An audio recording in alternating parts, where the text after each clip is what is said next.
Voltamos.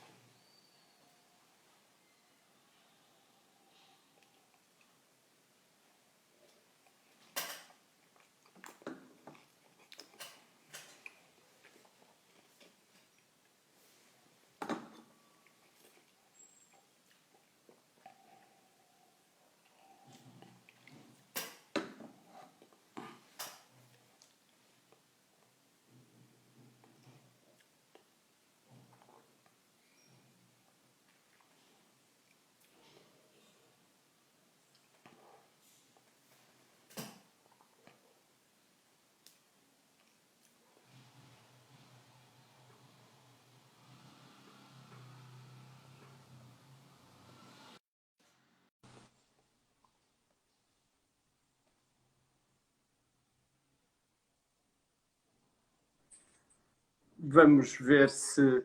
Estamos de novo. Cá estamos, exatamente. Isto é como no futebol, com várias partes. Ainda vamos para o prolongamento daqui a bocado. Uhum.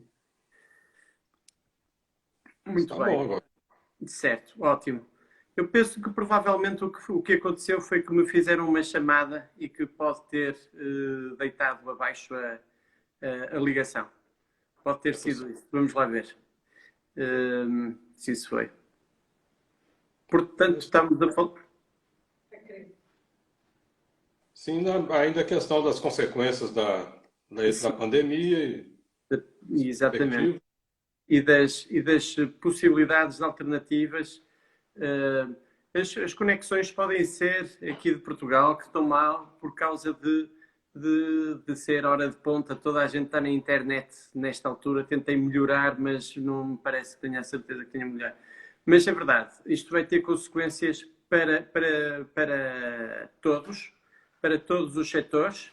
Temos é que sermos, para mim, na minha opinião, o vinho do Porto tem que ser mais rápido do que os outros a reagir e reinventarmos-nos. E, portanto, conforme referi, desde o facto de estarmos a fazer estas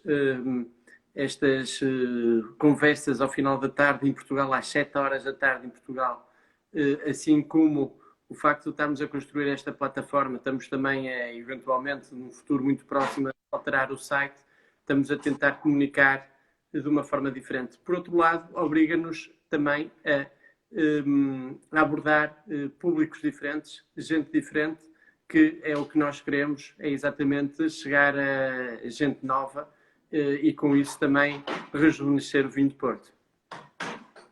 Acho que isso vai de acordo com um trabalho que foi publicado há pouco tempo de Ana Patrícia Silva e João Rebelo, da Universidade de Trás-os-Montes e Alto Douro, exatamente sobre essa questão de percepções das firmas e dos consumidores a respeito do vinho do Porto e como abordar os prováveis consumidores mais jovens, qual seria a linguagem melhor para eles, de que jeito eles vão entrar no vinho do Porto e passar a ser os consumidores do futuro.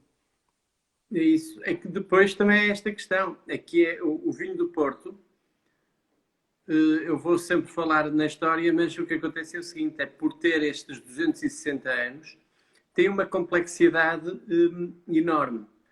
Tem 3 grandes estilos, portanto, conforme já referi, o do Porto Branco, do Porto Tawny e do Porto Rubio, os 3 grandes grupos, e que, portanto, primeira coisa é, isto dá a oportunidade de qualquer pessoa encontrar o estilo de vinho de Porto que gosta.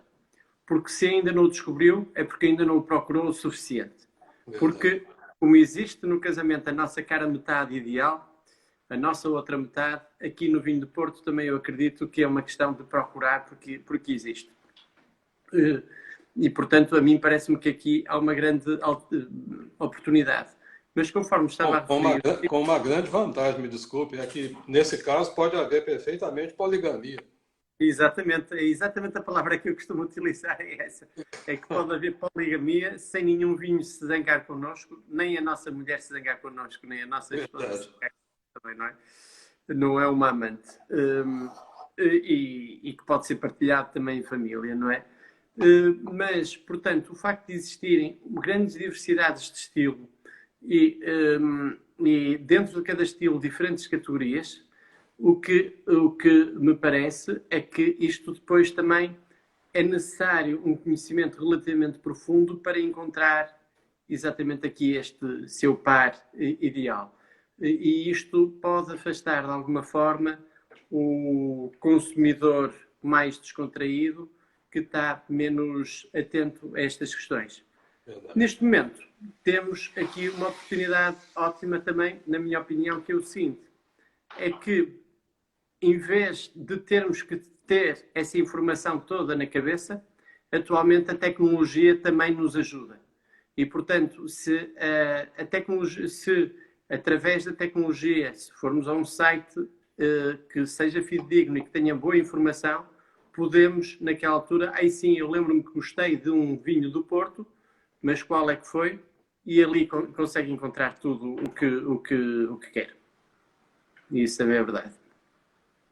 Isso, de fato, é uma grande vantagem e faz grande bem haver sites que sejam fáceis, amigáveis, ilustrados, ricos e com muitos vídeos e filmes e etc. a respeito dos vinhos. Isso nos facilita demais a difusão do conhecimento sobre eles, né? Com certeza, né? Poderíamos falar um pouquinho do Brasil em particular na perspectiva dessa ao vivo de hoje? Ora bem, certo, Eu claro. poderia perguntar o seguinte: o Brasil é um mercado extremamente importante para o vinho do Douro. Exatamente. Mas para o vinho do Porto, nós estamos sempre lá em 11º lugar posso dizer quase que nas últimas décadas. É verdade. Como vê a perspectiva nossa como mercado consumidor de vinho do Porto especificamente no futuro?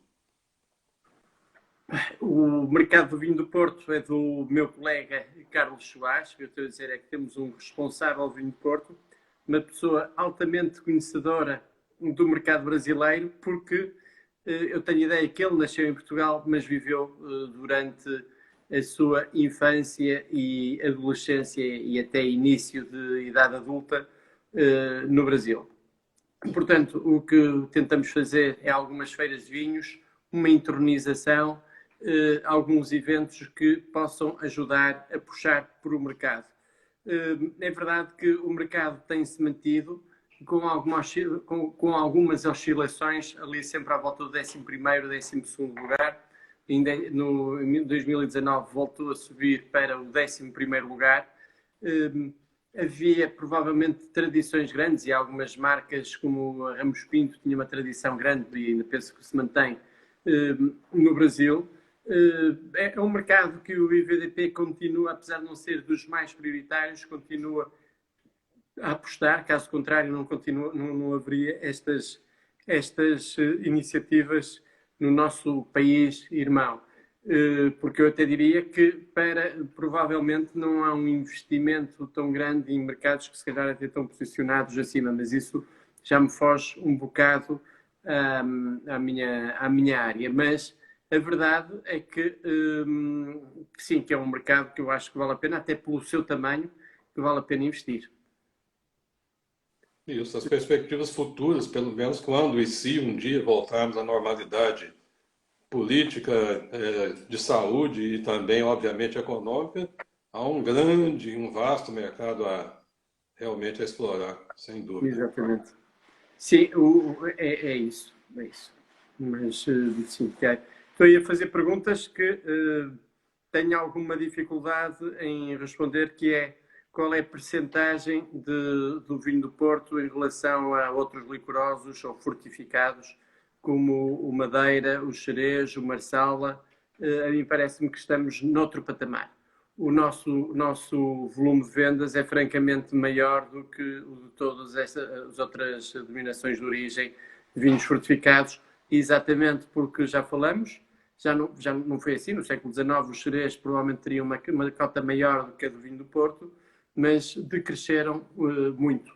A mim parece-me que teve a ver com comunicação de uma história, que todos temos uma história grande para contar, e eu acho que as pessoas que procuram muito também é uma história, mas depois também a questão de termos vinhos datados e podemos ter novidade, notícia com regularidade, e os vinhos terem-se mantido ali sempre no topo.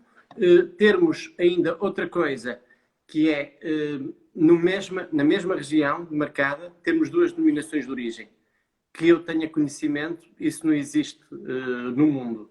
E, portanto, uma puxa pela outra. Neste momento, conforme referiu, o vinho do Porto pode estar a sofrer algumas consequências de não ser um vinho da moda, mas tem-se mantido e o que a expectativa é que, eventualmente, diminua um bocado a quantidade, mas aumente o preço que compense. Porque o que se tem assistido, portanto, é uma diminuição na quantidade, no volume de vinho, é uma diminuição muito, muito pequena, mas o aumento do preço por litro.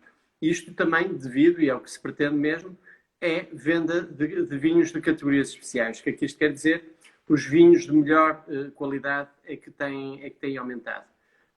E, portanto, o que é que tem acontecido é que tem aumentado a venda, principalmente e curiosamente, a quantidade de vendas de vinhos do Porto de estilo Tawnis muito velhos. Portanto, vinhos que envelhecem durante longos anos em madeira. Quando estamos a falar longos anos, não estamos a falar de 2 ou 3, estamos a falar de 10, de 20, 30 ou 40 anos, como a Tufi bem sabe.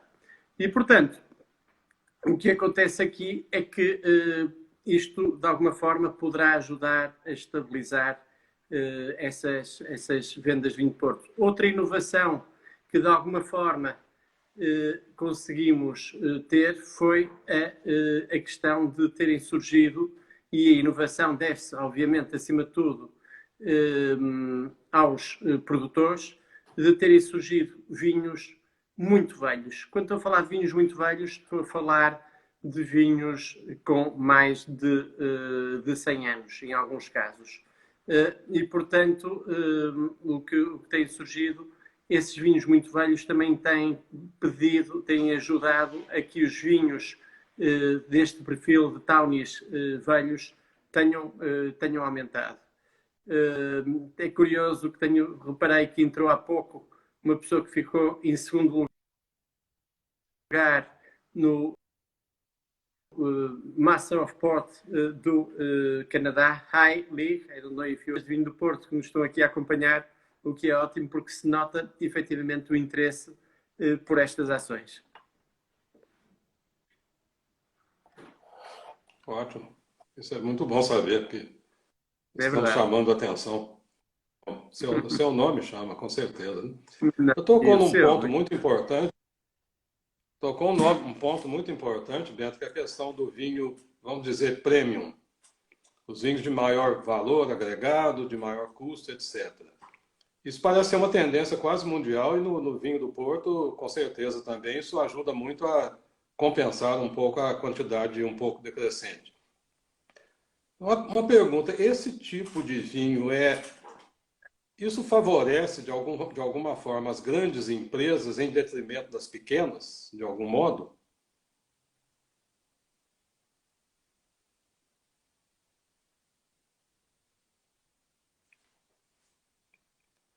Pronto, lá foi o som embora de novo.